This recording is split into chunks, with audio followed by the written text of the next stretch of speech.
Jaarlijks worden in Limburg zo'n 750 mensen getroffen door een plotse hartstilstand. Dat is meer dan in de rest van Nederland. In Mijn Limburgs Hart gaan Limburgse cardiologen op bezoek bij hun patiënten. Hoe gaat het nu? Heeft de hartstilstand hun leven veranderd? En hoe is het als je ineens hartpatiënt bent?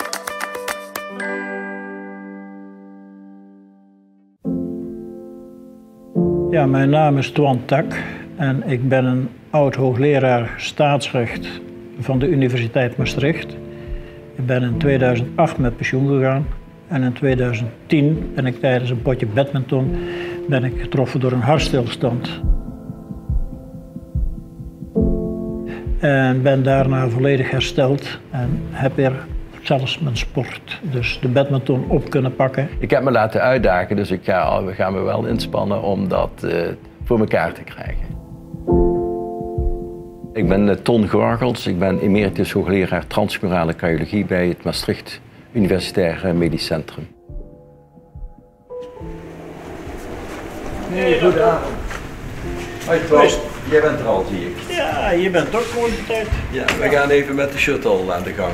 Ik voelde me de hele avond niet in topconditie, dat kun je wel eens hebben. En dan probeer je het tandje bij te doen. En het was aan het eind van de avond. En ik ging er dus echt voor op dat ogenblik. En toen ineens voelde ik me heel misselijk worden. En toen ben ik dus met de lampen uit, dus midden in de zaal tegen de grond gegaan.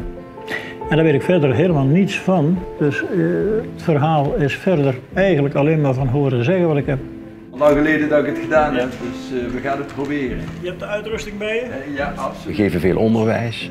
We proberen dan over te brengen hoe belangrijk dat is om te kunnen reanimeren. En meneer Tak is daar een heel duidelijk voorbeeld van hoe goed je een hartstilstand kunt overleven. En hij is ook heel goed in staat om dat duidelijk over te brengen. Die houten die we vroeger hadden, dat waren eigenlijk de fijnste om de slag te voelen.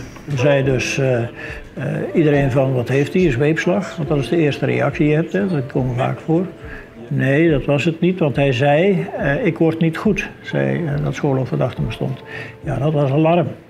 En toen kwam Dreker, die kwam onder het net doorgedoken en die begon gelijk te voelen en te roepen en bevelen te geven. En ja, zo is het toen gegaan. En ja, de dochter van Ada Kok, die was hier toevallig de zaalwacht. En die heeft zelf die machine toen tevoorschijn gehaald. Niet alleen, maar ook aangesloten. Iedereen gecommandeerd dat ze opzij moesten gaan staan. En zij heeft die knal uitgedeeld.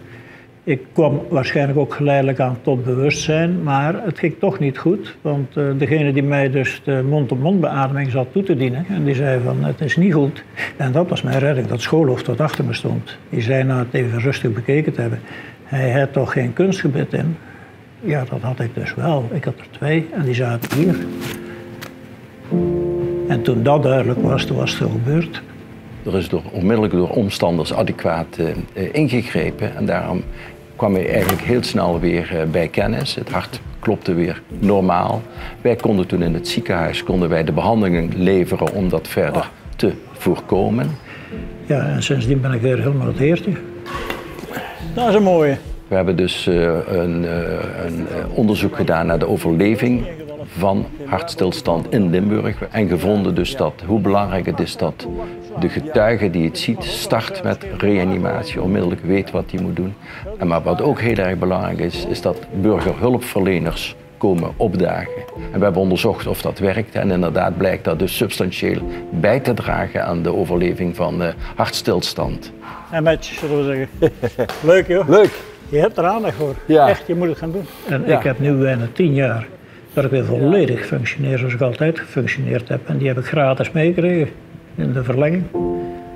Met uw financiële steun en Hart- en Vaatonderzoekfonds Limburg steunt u de generaties van nu en morgen. U steunt ons toch ook?